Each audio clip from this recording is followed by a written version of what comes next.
Hi, this is Nathan Tintle. In this Learning Goal video, we are going to discuss how to use a theory-based approach to find the p-value and confidence interval comparing two means. We will use the breastfeeding and intelligence data set to talk about this learning goal.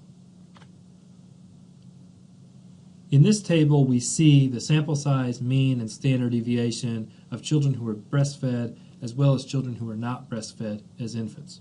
The validity conditions are met because the sample size is large in each group and the data is not very skewed. To run a theory-based test on this data, comparing whether the difference in the group means on the GCI, on the cognitive index scale, are significantly different, we will use the theory-based inference applet. Let's go to that applet now. So we've clicked on the theory-based inference applet, and the first thing we need to do is indicate that the scenario here is two means. For group 1, we'll make this the children who were breastfed. The sample size is 237. For the non-breastfed children, the sample size is 85. The mean GCI in the breastfed children is 105.3. For the non-breastfed children is 100.9. The standard deviations are 14.5 and 14.0 respectively. I can click Calculate.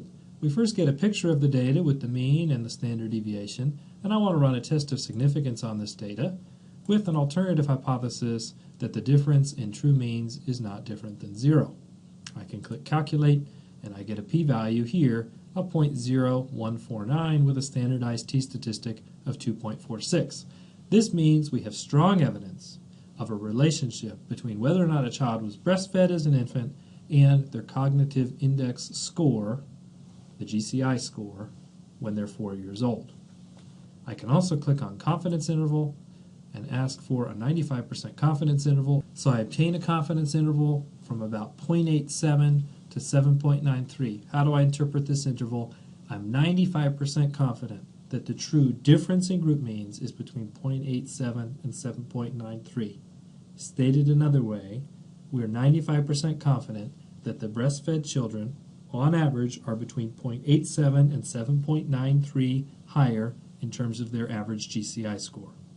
A final word of caution, remember that the simulation and theory-based approaches will yield similar p-values when validity conditions are met. They will also yield similar confidence intervals as long as your validity conditions are met.